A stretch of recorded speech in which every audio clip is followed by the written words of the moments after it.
Master, you had particularly highlighted the fact that striking in different methods will cause different effects. By causing the blood pressure to drop, it can cause people to faint.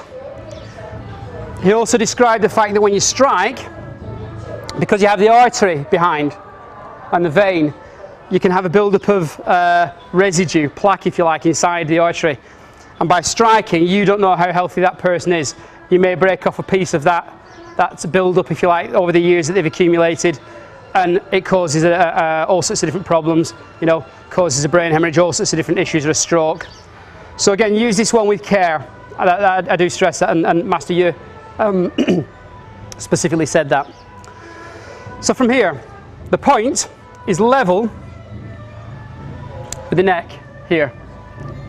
Windpipe and across in the side of the muscle here.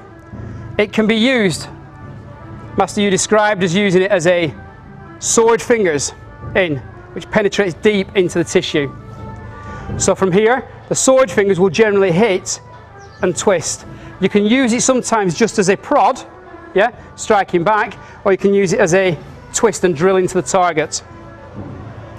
Sometimes if people resist just pushing in, they can take it. But as soon as you start to twist, it stretches everything. It makes it much more uncomfortable.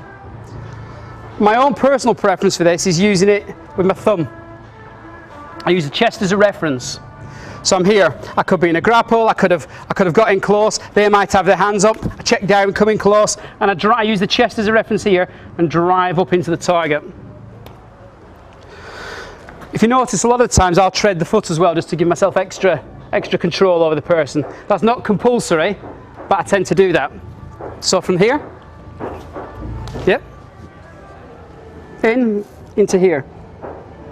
I can use it as a, if the hands are up, yeah, so we're here, don't want any bother. Now see, the attacker's got the hands up, I'm here, check, into the target. And now depending what I want to do, depends on how it affects them. Yeah, if I push up, it uproots. If I push down, it sends the legs down. So I've got a choice really of how I want to affect them. Striking in is one option. Striking up is another. It can even be struck in this way with the slicing hand into here and cause the person to pass out. As I say, I personally prefer, from my experience in combat, I prefer that if I get in close, as inherently it does in combat situations, my hands are here, my thumb's here, and I can control it from there. Another useful one that I quite like as well is if the punch coming in, straight punch, check it into here, you reach around, you hit past some of these points that we talked about on the back of the head, reach around, get the fingers on this point here, I don't know if you can see from here, we do it slow, get the fingers on the point, pull back and back toward me, and that causes the person to kick out. Very easy, very effective. Again, punch comes in, here, come round, we talked about striking with this one, with that iron bone hand, come round, in, hook behind, using that claw technique, in, take down, stomp the ankle if you wish, loads of different possibilities, as we talked before. Just show you from the other angle.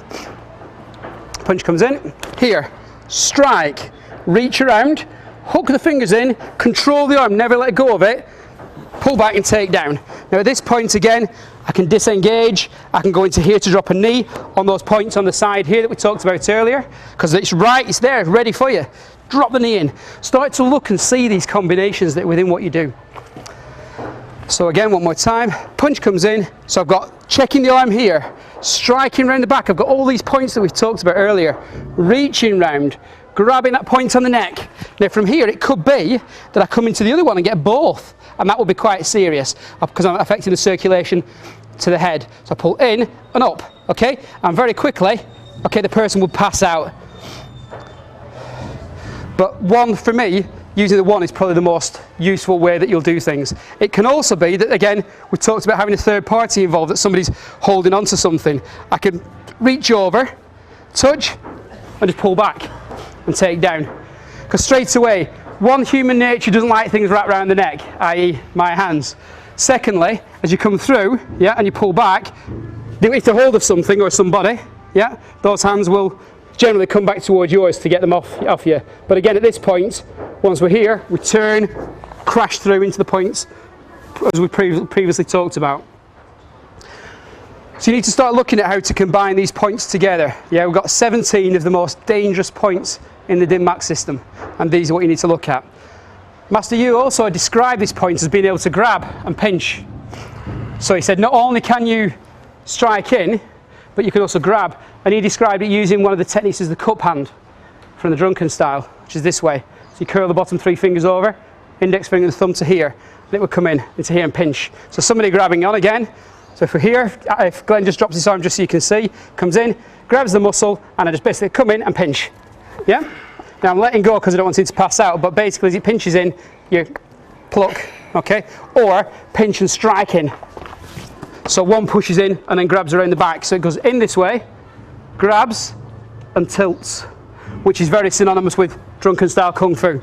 So punch comes in, or grabs comes in, either way, comes into here, grab and squeeze, into here and take down to the floor. Once they're down, now you see again, I'm underneath the fulcrum, which is we talked about before. Yeah, I'm underneath there. Now, just from here, in fact, we'll just shuffle Glenn round so you can see. I'll follow that technique up, coming underneath the fulcrum, peeling the head back.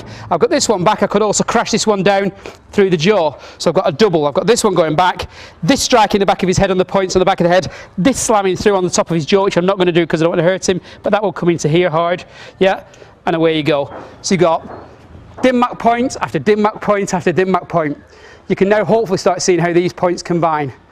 So the point that we covered, side of the neck, you can probably see on the red dots on Glenn's neck now, okay? Coming up off the chest, thumb going in, can be struck in, sword finger striking, can even be struck this way, can be grabbed, can be pinched. Very versatile point, but again very dangerous.